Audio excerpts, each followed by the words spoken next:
and welcome to We Will Manage, the podcast exploring the weird and wonderful world of work. We're two young professionals figuring out our careers one conversation at a time. And today we're talking about productivity anxiety. So stick around to learn about the rainy day phenomenon, why Saoirse needs a mini dishwasher, and how we were at our wisest when we were 3.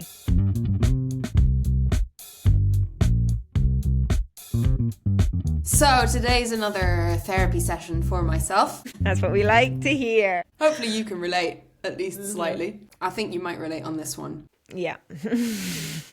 So today we're going to be talking about the art of doing nothing and not freaking out about it, because this is an art that I haven't quite gotten under my skill set quite yet. And I'd say it's maybe one of the things I struggle with most on a daily basis, or at least it used to be. I think I am getting better. I'm learning a lot, honestly. I don't know if it's coincided with the podcast or just like thinking about these things more in detail and analyzing all of these situations and how I deal with certain feelings. Yeah. But I do honestly feel like I've matured so much over the past 9 months. Yeah, 100%. I don't know do you feel the same? Yeah. And I think doing the podcast has got something to do with it, in the sense of, with so many of the topics that we're talking about, I feel like being aware of it is the first step. And I think that's where the podcast has really come in like handy and has been like made quite a difference, that kind of talking about things that might be on my mind and then hearing your perspective, or then maybe you bring things up that I hadn't even thought about, etc. Kind of, yeah, you just need to, like you said, to just think about things in detail and be like, wait, but why am I doing this? And could I be doing it different or better? Or, yeah, I think it's definitely helped a lot. I think what's cool is we're taking like, I guess, problems or challenges that are in our life and turning them into something creative, because we're like, this is such a really interesting subject, because I'm sure I'm not the only person feeling it. Let's turn it into something creative. So I feel like it's made mental health so much more constructive. So I feel like it's bringing value to me. So that's, I guess, the topic of this conversation, because that means I've given myself the permission to spend the time on it. Yeah. So today we're talking about the art of doing nothing and not freaking out about it. And I'm going to go ahead and give kind of the psychological term that I have found is associated to this feeling, which is productivity anxiety. Have you ever heard of productivity anxiety? I don't think so. It kind of sounds vaguely familiar, and I don't know if it was maybe in the Flow book. Maybe. For sure. But it's kind of there in the back of my mind somehow, somewhere, but it's definitely not something I've thought about in a very long time. So productivity anxiety, I actually came across this term, I'd say a few months back, before thinking about talking about it on the podcast. It might have even been last year when I identified it as something that I was going through and wanted to like look into if there was a name for it. So basically what I would Google was, why do I feel like I always need to be doing something? And why do I feel guilty when I rest? And productivity anxiety. Here's the title. Spoiler, there's always a title. I found this out 2 episodes ago with giving your brain a rest, which we discussed, is it the same thing as doing nothing? And we decided it wasn't, and it deserved 2 different episodes. And that also had a name. It was something like psychological. Oh, yeah. Not rest, but something like that. I'm sure people are screaming it at us. But yes, there's always a name, and it's fab because you feel so justified. Yeah, validated. This is a valid emotion. Spoiler, all of your emotions are valid. They are, even if they don't have a name, okay? Even if they don't have a name, yeah. Probably do, but yeah. This comes from a feeling of like feeling guilty when I feel like I'm not doing something constructive with my time. A lot of the information I find online about productivity anxiety is work related. So being at work and feeling like you're not doing enough, or that your to-do list is never going down and you always have to be filling your time with work. But for me, it's a very different experience. It's more about when I'm not working, because, and I'm going to go into how it changed or how it's evolved as I launched my own company. But it's kind of similar to the Sunday scaries that we talked about a couple of episodes ago. Feeling that you're not in control, or you're not working on something for yourself when you're working at somebody else's company, as an employee, suddenly your only time for you is your free time outside of work. So how do you then turn that time into value for yourself? Yeah. So I would say that I don't struggle as much with productivity anxiety at work, because when I'm working and I know that I'm being constructive for that company. Problem is, that's where I use up my energy for the day. And then in the evening or on the weekends, that's the time that I need to use to rest. But I find it really hard to like give myself permission, because I feel like rest. I need to be doing something that's bringing value to myself as a person, because I'm not getting that evolution, I guess, during my workday. But like, because it's two separate things. It's your personal life and your work life. So for me, my personal side of my life is very important. I think also I once talked about this with a client about how it can be really hard. Like, the more when you do something, it's kind of visually obvious, the progress. It's much easier to be able to like say, oh, good job, pat on the back, and then maybe give yourself that rest. But with things that are a bit more abstract, it can be really hard to like feel like you're actually doing anything, actually getting anything done, or actually, kind of, I guess, working towards something, even if that is resting and, you know, getting time for yourself. And I remember when this client was saying that, for me, how I was kind of imagining it at the time I was doing my band conversion, that is a really practical thing where you can see the progress, you know? And you can, you know, go from one week to a different week, and you can take a photo every Monday and see progress, and you can, like, you know, feel like you're building towards somewhere. And I feel like that can happen at work, that you can maybe not have that. A lot of people do, like you said, but maybe it isn't as obvious, because there are things to tick off a to-do list, you know, even if it's a big task that is taking a long time, you have a list of things that you can go ticking off, and you feel like you're getting somewhere. Whereas you don't necessarily have that, obviously, in your personal life. There's no reason to have a to-do list for your personal life.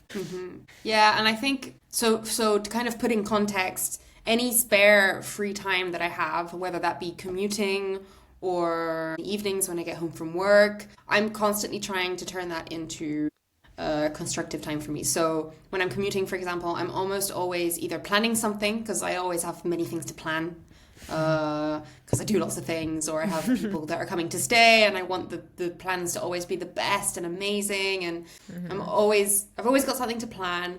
I really enjoy editing videos, which Alba knows, and I have so much that I could do, and I enjoy it. So I'm really try and spend like my free time also editing stuff and like being creative. And putting together projects, or doing sport, or, you know, taking my weekends to travel, always go somewhere, always do something. And obviously, yes, this is really first world problems, because I do have the privileged position to be able to do all of this. But it makes every moment, every second that I spend not doing one of these constructive things, I feel so much guilt. Like, if I realize I get to work and I haven't done anything constructive with those 15, 20 minutes of commuting, I'm like, oh, what a waste of time, you know? And I think this is where I started looking into it as a psychological phenomenon, is if I get a free day, so if it gets to the weekend and I don't have a plan, and I wake up in the morning and I don't have a plan, I get really, really anxious, to a point where I think it's really not fun for my partner. Because I'm like, what do we do with this day? We have this whole day to do stuff and like go plan the next 16 mountain. hours. Exactly. And like, if I can't find something that I deem worthy of this time, I'm really, really hard on myself. Like, my partner could easily chill for a day, like watch a Netflix series, you know, have a nice meal, and be totally content by the end of his day of what he's done that day. And I am unable to do that, because I'm like, what a waste of my free time, you know? So this is obviously a bit of a recurring topic, I think, in the different things that we're evaluating in these episodes. But I guess another example is I'm not that into movies. And the reason behind that is not that I don't like movies, because once I start watching them, I can get really into them. Like, I'm the person that'll cry at a sad movie and laugh at a funny movie. It's the moment where I have to decide to invest my time in that movie. Yeah, because then what if it isn't good? What if you don't enjoy it? Exactly. And it's this massive thing. And which is why I can much more easily, which I think is probably the case for lots of people, much more easily say, okay, 20-minute friend episodes, go for it. It's only 20 minutes of my time. And then I can watch that for hours and hours and hours, you know? Yeah.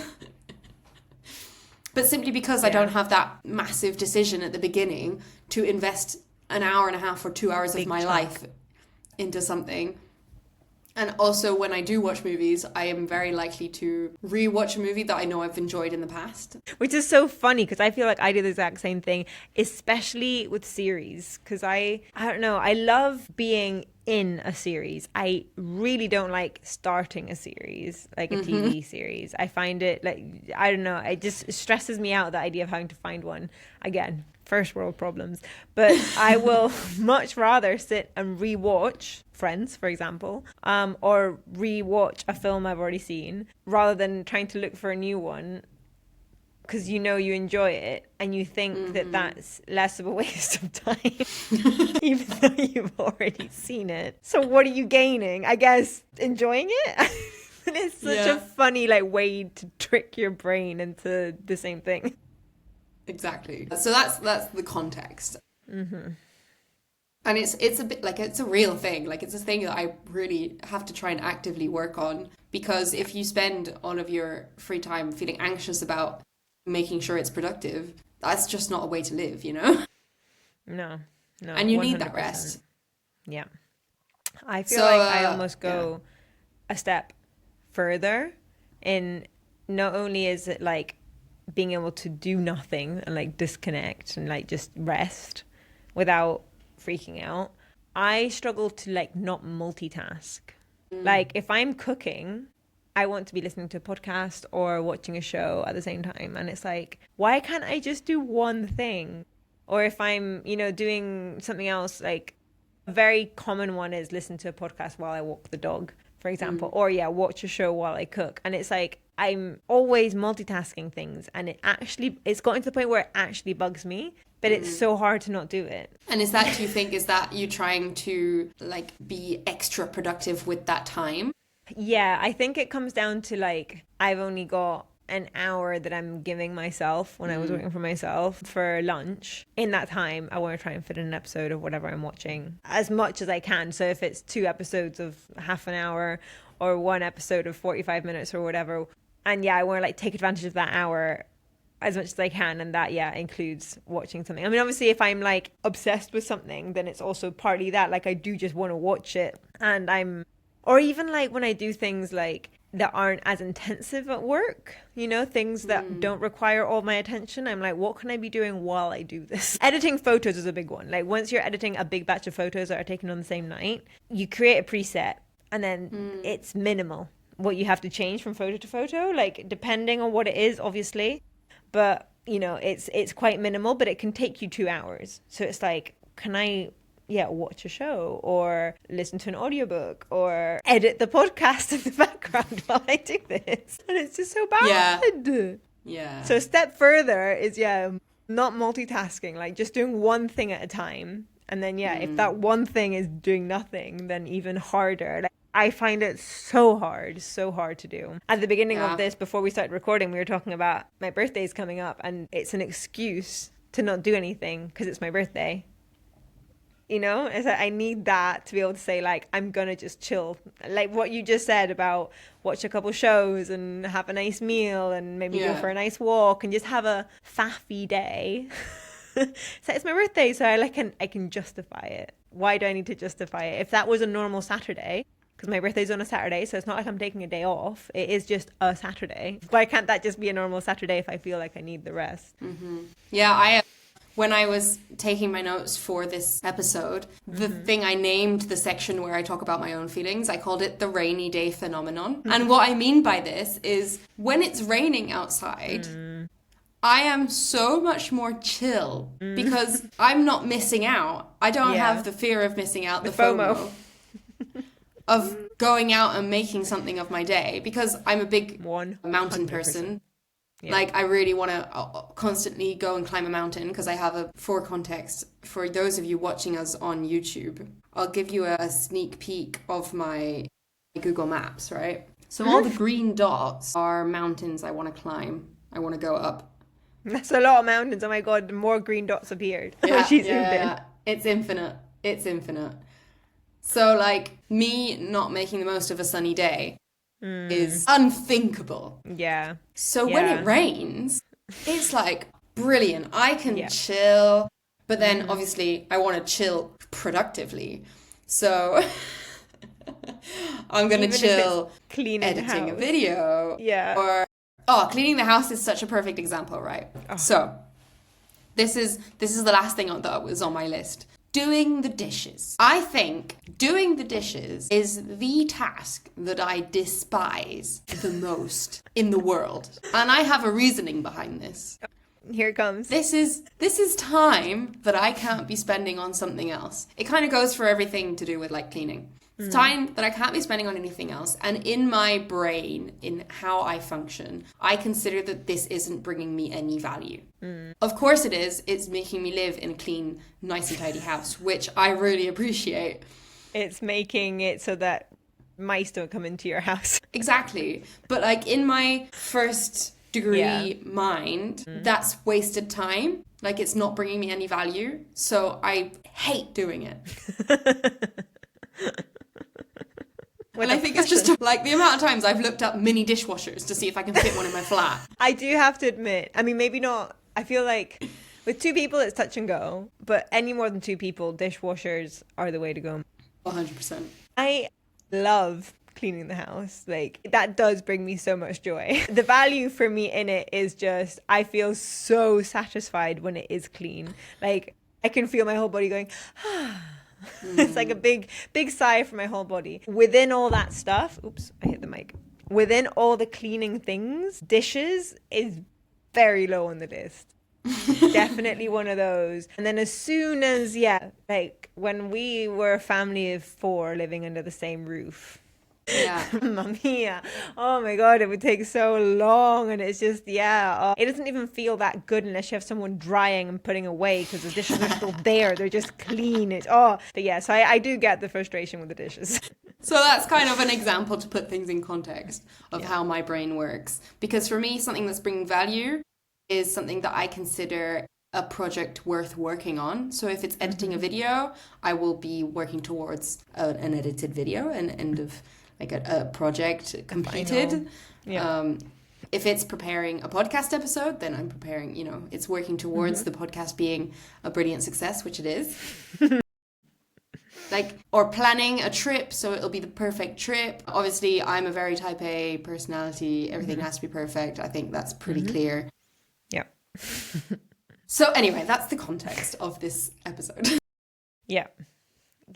So I looked into as much as I could find about productivity anxiety after I'd identified the concept. First of all, 80% of full-time employees report having productivity anxiety. That's a study done by Forge. And also what's interesting is Gen Z, so from 1997, people born from 1997. So we're actually considered Gen Z, unfortunately. Well, isn't it that apparently like the last couple of years of millennials and the first couple of years of Gen Z kind of merged together in a very weird generation? We're like we're our own generation because we experienced a lot of things from both. So we're like this. But I think officially we are Gen Zs, unfortunately. And apparently Gen Zs they report more productivity anxiety, with 30% reporting that they have it daily. Oof. And also women are more likely to feel it, apparently. So 60 versus 40%. I just find it so funny because I feel like we are like totally in that, as in us two compared to both of our partners. 100%. And I have many friends that are perfect examples of this too. Yeah. Like, I could say this is a common...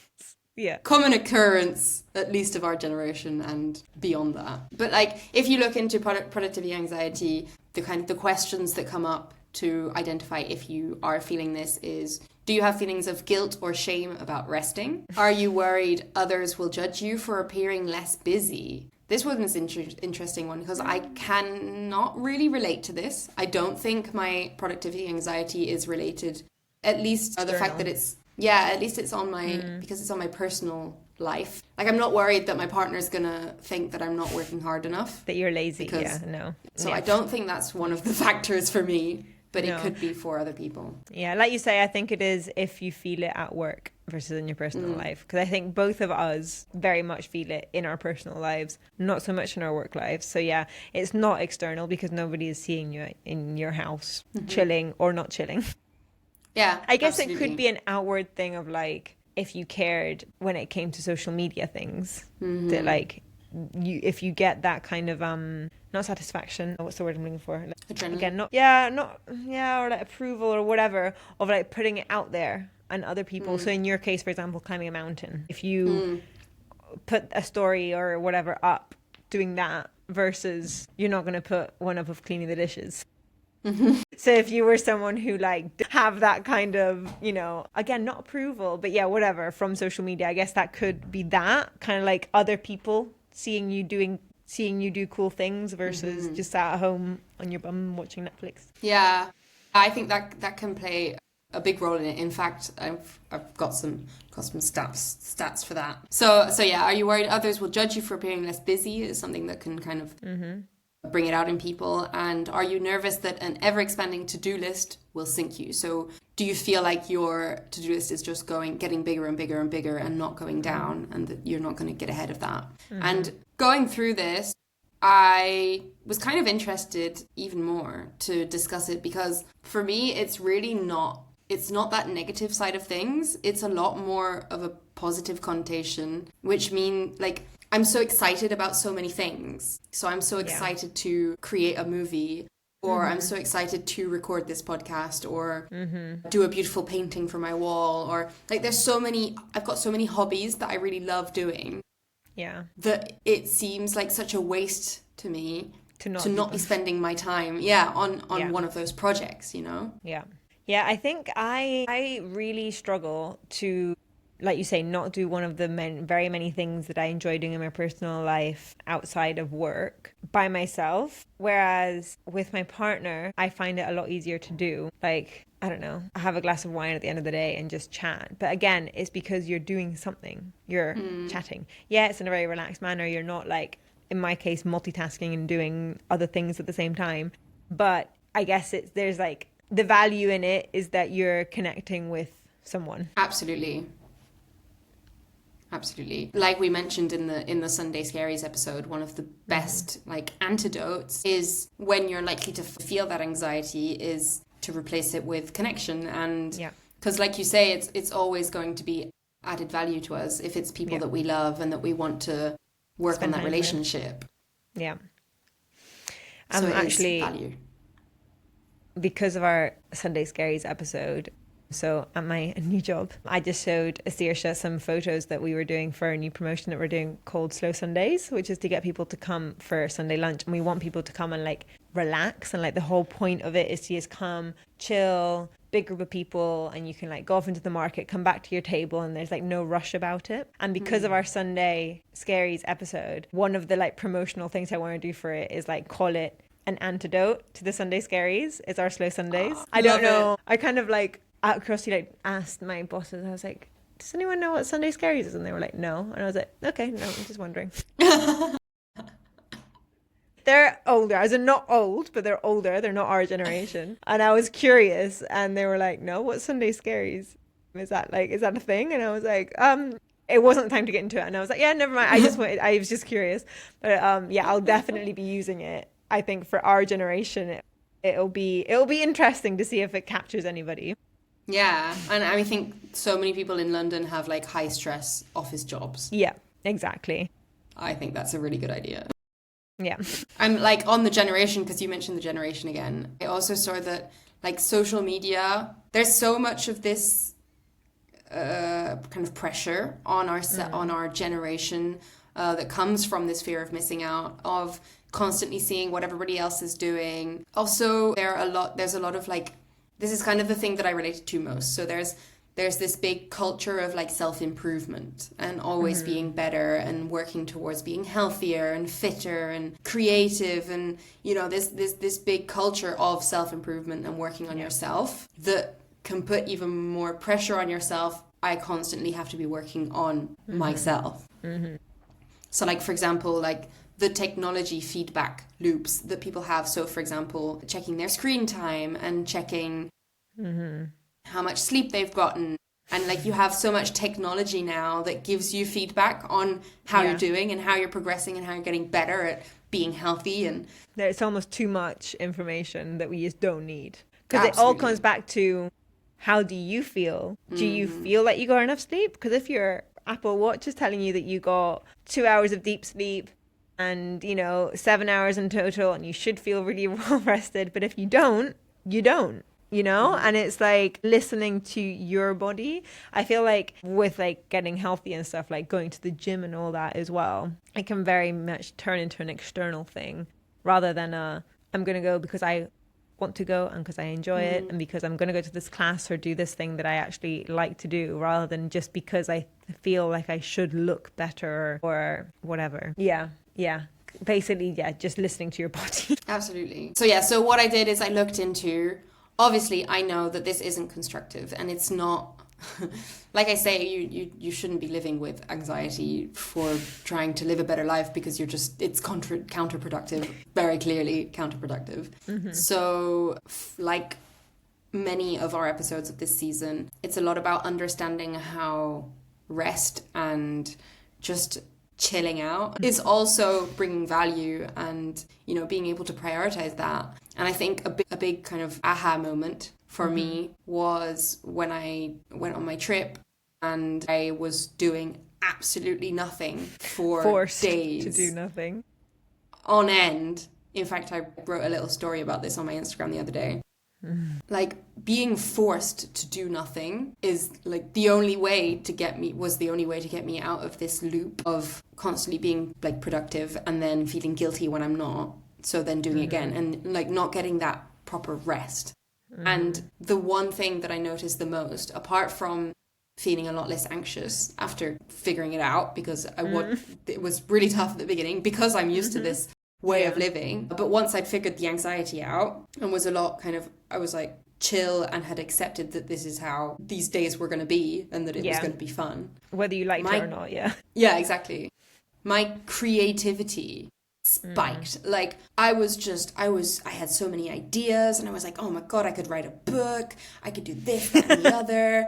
And like, without feeling like I immediately had to start anything, but it was honestly just pure creativity of ideas and of like wanting to I don't know, it was I really felt a difference. And I think that's such a positive for then your everyday life. If you do give yourself that space to rest and that space to think, it does spike this creativity. And there is science to back that up. We love a bit of science to back anything up on the podcast. Yes, we do. So the science behind this is that when you're resting, so like you say, resting your brain, we've gone into this in our first couple of episodes, but you activate the default mode network. So it's kind of a state of your brain. I would love to talk to any neuroscientist. There you go, thank you. Neuroscientists that know about this, because it's just fascinating. So when you do properly rest your brain, you're activating this default mode network. So if you're daydreaming or just, not using your brain actively, it goes into this state, and it's studied, and like studies have been done on the fact that using this status of your brain, it boosts creativity. Like, for example, the Times did a study and published a big article about how being task negative, so not having anything to do, it boosts creativity massively. So that rest is so important for you to then be more creative. And I don't want to turn it into being productive all the time, but this is my way of dealing with it, and like being like, that time is also value of you, and learning to just enjoy the moment. And like I see people around me that don't suffer this, that are able to just watch a movie and just chill, and like, and it's like such a better way to live. But then I have all of my, you know, ambition and projects and everything. So it's about finding a balance, because I do find a lot of joy in them. So we'll go into some suggestions of how to deal with this. But first, have a little segment, a little game. Oh, we haven't done one of these in ages. Yeah. It's I don't know if I can call it a game, but it's like I'm going to give you a rapid fire of activities. And you're going to tell me if they're rest or not. Okay. Hit me. Are you ready? Scrolling TikTok. Not rest. Meal prepping. Not rest. Watching a trashy reality show. Rest. Brain definitely switches off. A long shower. Rest. Staring at the wall. Rest. Going for a run. Not rest. Organizing your inbox.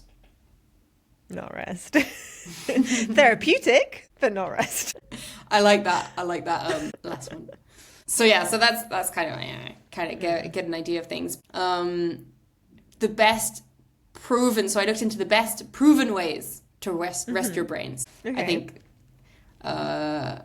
it's interesting. I feel like we could debate on many of the ones that I just went through. But the best proven ways to rest your brain is, for example, going on a walk in nature. Mm-hmm. Daydreaming or mind wandering. So I guess you could give that equivalent for staring at the wall. Daydreaming and letting your mind kind of wander and do whatever it wants. Mm-hmm. Light social connection. So like we were saying, having a chat with a friend, with a loved one, but definitely not like a networking call or business dinner. That's not rest. No. So I would say maybe talking to somebody that you're totally like you don't need a social battery for. Yeah. Sleep and naps, obviously. Mm-hmm. And listening to music is also proven to be a good way to rest your brain. So these are the best ways to get that default mode network going. Yeah. Today, actually, working from home was the first time I've been able to give my dog a proper walk in ages. Oh. So I started working early because it was raining outside, rather than walking him first, and then had a break halfway through the morning. And I took my AirPods with me, but then as soon as I stepped outside, I was like, I really want to just walk. You know, I was like, I don't even want to listen to music. My idea was to listen to a podcast because I love the podcast I listen to. But I was like, as soon as I got outside, I was like, no, I just want to walk. And that was so unusual for me. That's just like, if I'm walking alone, to be walking without my AirPods in, really unusual. And yeah, I was just like so happy just walking along with him.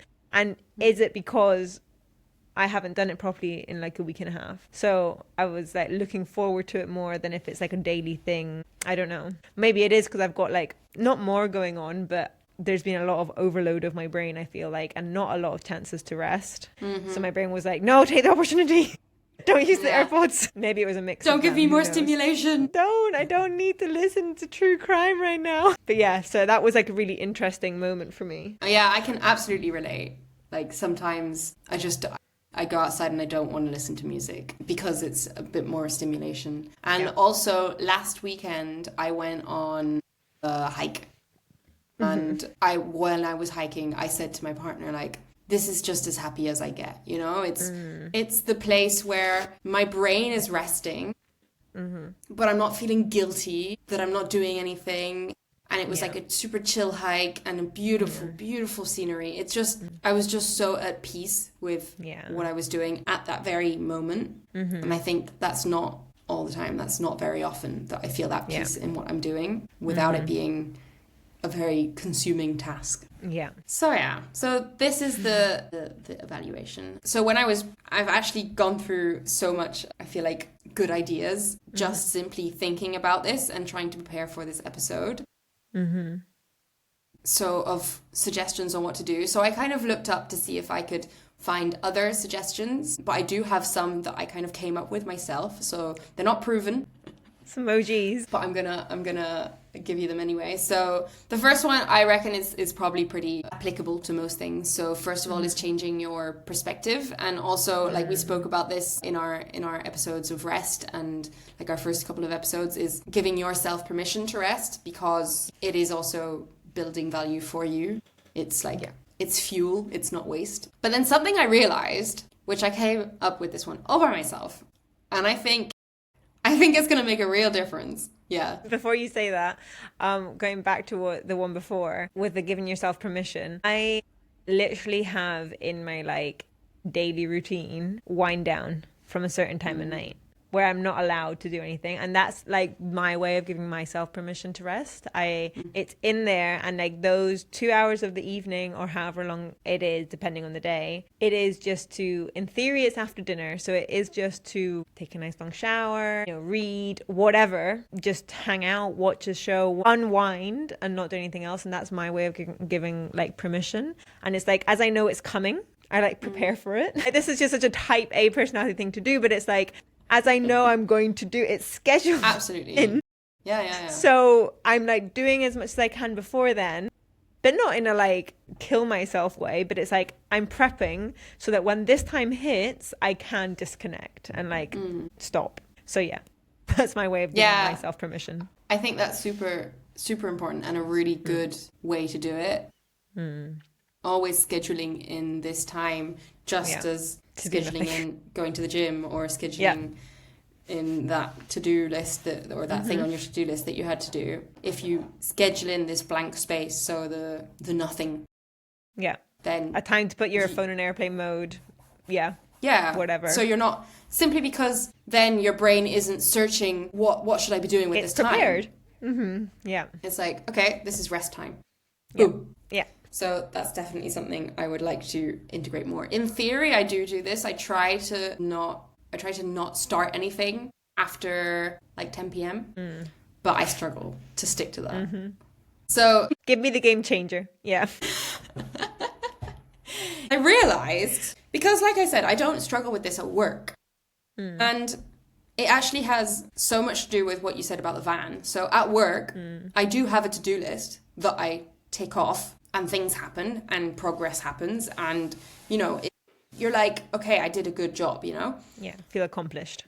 In my personal life, I feel like I have a gazillion projects that I would love to do, that I'm excited to do, but there's no priority list. There's no priority. Well, like there is some priorities, but I'm constantly like, if for example the priority is I need to prep for a podcast episode because that's in 2 days. That's obviously at the top of my list. But as soon as I finish that, it's not like accomplished, well done, you've done your task for the day. It's like, oh, now that I finished that, I can start editing that video. Scrambling to start something else, Absolutely. And I think that was the one big difference between work and personal life, is that in my personal life, I never give myself like an objective of the day. So today I want to prep that episode, and that's all I'm going to do. And tomorrow I'm going to edit that video, and that's all I'm going to do. And that feeling of accomplishment, like having set yourself that one task and then completing it, and then being like, I did it. I've completed that task, and now I'm allowed to rest. That's not something I was doing in my personal time. So it was like constantly trying to get through this infinite list of fun, exciting projects, but obviously getting absolutely exhausted while trying to do it. Yep, sounds about right. So I've started giving myself not like a to-do list, so like if I can't do it that evening, it's fine, but saying if I am going to do something this evening, it's going to be this, and that's all. Yeah. And I feel like that's made a real difference. Yeah. 100%. I think, having kind of like you say, like a personal to do. I think just without having the pressure of this needs to get done before a certain deadline. There might be things like that in the personal life, but having a list of things that you can actually, when you do something, tick something off to get that same sense of accomplishment that you get at work. Yeah, big difference. And I think also that list being like assigned how to turn this type A personality problem into a type A solution. Like, if I just have a to-do list with all of my personal projects that I want to work on, And as soon as I tick one off, I'm directly looking at the next one and what else I can tick off. It's never ending. Whereas if I say today I want to do that one thing, and then I can be happy, and and then I'm done. Yeah, exactly. Yeah. Because it's true that the feeling of completing these projects, you do get this dopamine hit of like, we put that episode out and it was so cool, or I finished this amazing video, or I've painted this beautiful picture, and that dopamine hit is great when you finish the project. But the thing is, you need to put a lot of time and effort into those projects. Like, that doesn't happen in one evening. So how do you go through the steps on the way, enjoying the process, which is such a cliche thing to say, but like all cliches, it has a lot of truth behind it. So that's my suggestion. I think a conclusion to myself is I would really like to allow myself to relax. And the one thing that I feel the most guilt about is when I spend that time looking at a screen. So I would be a lot more happy to have spent my evening reading or writing than if I think to myself, I've watched 3 episodes of Peaky Blinders and that's all I've done with my evening. It just makes me feel so guilty. Like, if I could enjoy that, then that would be great. But the fact that it makes me feel so guilty afterwards, I would kind of like to try and avoid that. Yeah, again, I think I very rarely watch something by myself and just do that. Like, all the shows that I am watching, which at the moment I'm watching Parenthood. I don't know if you've ever heard of it. I only know of it because, the podcast Armchair Experts. It's Dax and Monica. Well, Dax was in Parenthood, and a lot of people that come on to the podcast will say that they saw him in Parenthood and talk about it and reference it. So I started watching it and it's so good. I'm really enjoying it.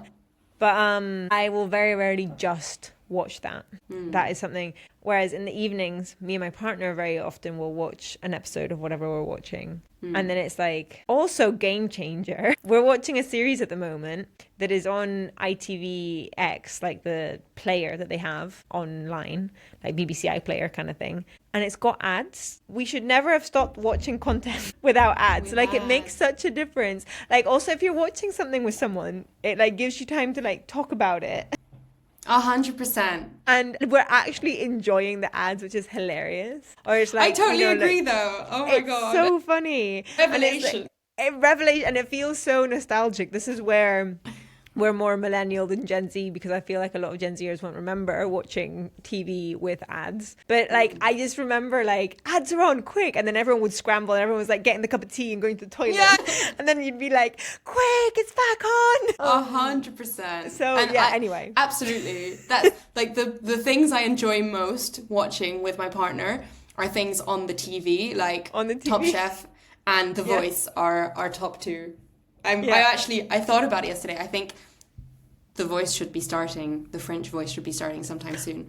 But anyway, because it is this different, it's a different kind of experience where you together. Absolutely. And you can chat and talk about what's going on, and then you have the ads to run around and get your seconds of your dinner. Yeah. And we take them so seriously, and we're watching it on an online player that you can pause it. You can pause the ads. And then you still have to carry on watching the ads. But it's not it's not live, but we still take it seriously as if it is. Oh, yeah, same. Yeah, so it's that, I feel no guilt. And it's kind of the same as True. having a chat in the evening together, just sat, with a cup of tea, or in an ideal world, a glass of wine, and just chatting. Because you feel that sense of connection. But then, like you say, doing it by myself, just sitting and having a glass of wine by myself, or sitting and watching my series by myself, or whatever, struggle with so much more. And we've already said, just because you feel like you're not getting value. But it is something that I'm getting better at, and I do more now. It's a work in progress. It's all a work in progress. So that's kind of all of my suggestions, what I'd figured out. And And then I looked into, there's a couple of self-help videos online, of course. And there was one video that went into a bit of a coping mechanism, which consisted in making a graph. So your X-axis and your Y-axis. Mm-hmm. It's been a while since you've heard that, I can imagine.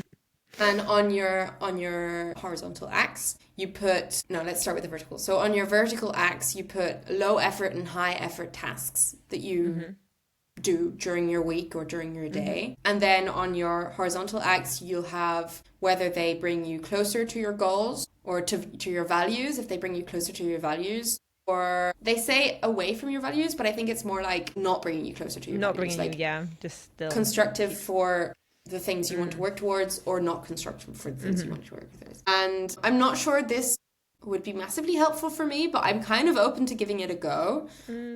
So then you place the tasks that you spend your time on. So for example, like doing dishes, or one of the examples they gave was like taking your child to like football practice, or like it's a high effort task because you have to get out of the house and do that thing, but it's taking you towards your value because that's the kind of parent you want to be. And then depending on where those tasks are in this quadrant on this graph, you can either try and like delegate them, outsource them, so like get a dishwasher, or by the end of this episode she will have ordered one. She will. Also, my partner's got a job now, so he can't do the dishes anymore. Oh no. We made a deal on the laundry though.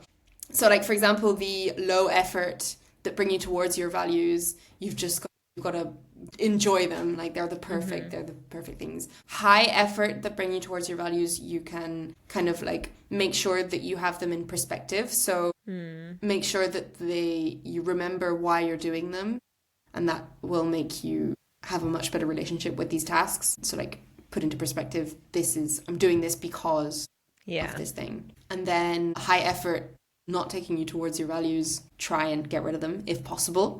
And if not, then there are just some things that you just have to do, unfortunately. Then low effort, but not bringing towards your values, like scrolling on TikTok, try and avoid them. Like work hard on getting rid of them. Yeah, it's interesting way to go about it. Yeah, definitely. I feel like it's in a way of like, if you're kind of feeling a bit stuck and a bit paralyzed because there's so much that you want to do and you don't know how to do it, it's a good way to organize it, to like, feel kind of, again, just kind of feel justified in why I'm doing this over this, and choosing the things that I'm choosing and prioritizing the things I'm prioritizing, and then I guess feeling good after doing them. So you don't like, I've done these 3 things, but I still feel just as unproductive as I did, knowing that they're taking you towards an objective. So I mean, it's a work in progress is the conclusion, I would say, of this episode. Yeah, very much. And so. I would like to learn to better enjoy just simply resting. And I think it's also something that's coming, I guess, with age, with maturity. It's like just enjoying, like you say, time with your partner, or not putting so much pressure on yourself to always be improving something or getting value for yourself at all times. I think also something that's kind of helped me in the process that is happening still is kind of, again, it feels very type A to say, but like putting a time limit on it. Like I'm going to sit and do nothing while I have this cup of tea. I'm just going to sit in the garden and, do nothing while I drink this, or while a very good one that people always say is that when you eat, you should only eat. So I'm going to sit and I'm going to have my meal and I'm only going to do that. And then it doesn't feel, it's like, and as soon as I finish that, then I'll do something that feels, in quotes, productive. So it's like you're still resting, you're still getting it in, but it might be easier. The same as scheduling it in, I guess. It's like there's a start and an end. So your brain finds it easier while you're like training it. Because I do that in the mornings. I try and have like my cup of tea. I meditate, and then until I finish my tea, I just try and sit and do nothing before I jump into my day.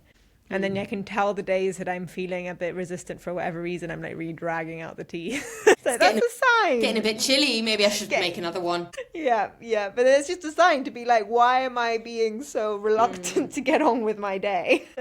Being aware of how you're feeling, and maybe a little bit kind to yourself. Maybe I need more of this, or whatever it might be. But so I think doing that, not being like, so I'm going to do nothing for a whole day. Because I feel like that is, it's just, you feel anxious just thinking about it. To be like, I'm going to, if you have breakfast later on a weekend, until breakfast, I'm going to just chill. And then after breakfast, I'll get on and do whatever. And if you feel yourself pushing breakfast back, maybe it's a sign. Maybe do it until lunch if you need it. But yeah. Yeah. Brilliant. Well, that's the therapy session of the day. Yeah, definitely. And we'd love to hear what you think at home if you feel this. I feel like lots of people that maybe listen to our podcast are the kind of personalities that would probably go through something like this. But I'm really interested if it's quite that present in people, because I don't think anybody's ever talked about this to me. No.